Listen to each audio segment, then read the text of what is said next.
So today we're going to make a really moist, fabulous apple cake that you can have as a snack in the afternoon with some tea, or you can have it after dinner, or you can even splurge and have it for breakfast. So here's what you're going to need. We're going to start out with, let's see, 2 cups of sugar. I've got 2 cups. I'm just going to throw that in here. I'm going to put all my wet ingredients in here right now. And let's see, we've got 1 1/4 cup of oil. Now, it calls for vegetable oil. My kids have me off of vegetable oil, so I'm primarily doing avocado oil or another kind of oil. And one of the things that is fun about this recipe, you're not going to be chopping up your apples. And mind you, I use Granny Smith apples whenever I bake with apples, whether it's an apple crisp, an apple pie, apple turnovers, or this apple cake. Because they're a crisper apple and they're more tart, and I like a little bit of a tartness. So we're going to take this grater and I'm going to grate 3 apples. It makes it really easy. Just use the bigger side of your apple grater.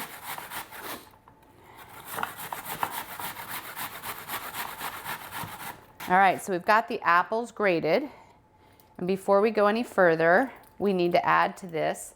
Let's see, I've got my little recipe all written down. We've got orange juice. So go ahead and put about, I don't know, 1/2 cup to a 1/4 cup of fresh orange juice. So what I did is I took an orange and I squeezed it. Only use a 1/4 cup. I used a 1/2 cup when I doubled this recipe. Then we are going to take 3 eggs. And since I got them out of our egg coop this morning, 1 small, but 1 is very big, so I figured they'll balance each other. All right, and it might even be a double. It was a double, but I'm still gonna treat it like it's 1 egg. While I mix this, I'll tell you about our apple tree orchard. When we first bought this house, in the front of it, it used to apparently a couple hundred years ago been huge gardens, and those had really kind of disappeared. And so we took it down to where it was just dirt. Literally in front of our house was all dirt. And this is when we were fixing up our house. And during that time, my cousin David was racing across America in a big race. And he has 6 kids. And I had the privilege and honor of watching his kids. I think I may have only had 5 of them while he was racing. I think we might have had him for 10 days. Well, when David came back, and all the kids, they jumped in helping us. We painted the sheds. We were painting everything. There were mounds of dirt outside of our house. And when he came back, as a thank you, one day I was outside working, and up pulls this huge semi-truck. And Bob was like, "What's with the semi-truck?" They had sent, as a thank you to us, 8 Honeycrisp apple trees. So we made an alley of apple trees in the front of our house. And his family had sent a video message to us that said, "Because you and your family bear fruit for so many other families, we wanted to give you these apple trees." It was probably one of the most beautiful gifts I've ever been given. So that's the story of that. All right, here we go. I need to do my vanilla. A teaspoon of vanilla. So just a little splash like that. Anyway, to think through gifts like that last a lifetime, and I'll never forget that story, or the video their entire family made our family. All right, so we've got all the wet ingredients, and we are going to add some stuff. We have a teaspoon of cinnamon we're going to add, and we've got, let's see, a teaspoon of baking soda, 1/2 teaspoon of salt. Let me mix that. And we're going to add our flour, which is 3 cups of flour. This apple cake, oh, it is so good. All right, 3 cups. Now, what you can do is add some coconut, which I do have a little bit of coconut. It keeps the moisture in it. So it's a really great addition. If you don't like coconut, you don't have to do it, but I do like it. And you can put about 1 cup of coconut. I will probably just do about 1/2 cup, but you can go up to 1 cup. Let me just just some flakes. Okay.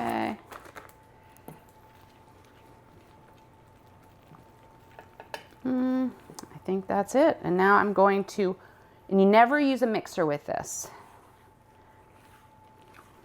All right. What I've got to, let me make sure needs to be 325, and it's going to cook for an hour and a half. Don't overcook this. All right, and now we've got the 3 apples.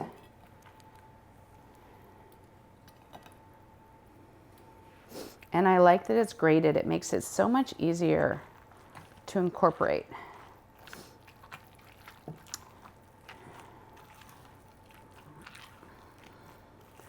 Now take your pan and go ahead and grease and flour it. Got a greased and floured pan.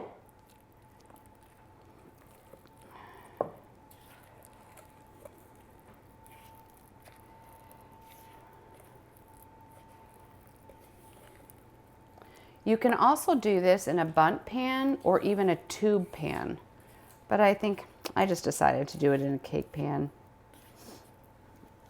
But if you want to serve it at something, you know, like something fancier, do it in a bundt pan or a tube.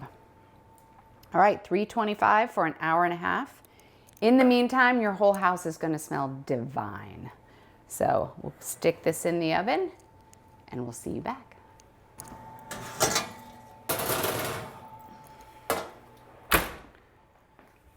All right, it is totally ready. I do want to say though, you know, I was watching Martha Stewart's documentary, I think it's on Netflix, and her tagline, which I never knew, is perfectly perfect. And my tagline, in fact, my whole family started laughing when we were watching it because mine has been for years, perfectly imperfect. So today's an example of that because ordinarily this goes into a bundt pan so that you can dump it out and it's beautiful. But I did it accidentally in this, which is going to taste the same. It's just not going to look the same. Just don't be afraid to make mistakes in the kitchen. It's all good. All right. This is the best cake. It is so moist. Oh my gosh. It is so delicious.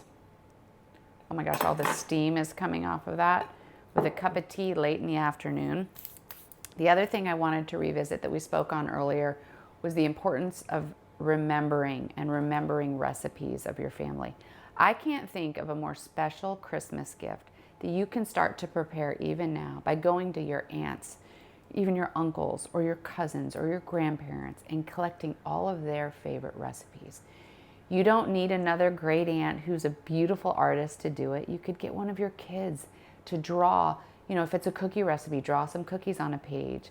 Or you don't need pictures at all, but take them to a place like Staples. They'll bind it for you, and it is such a special gift for you to give to the next generation at Christmas time. So I hope you start to think about it now because you can have it done by Christmas.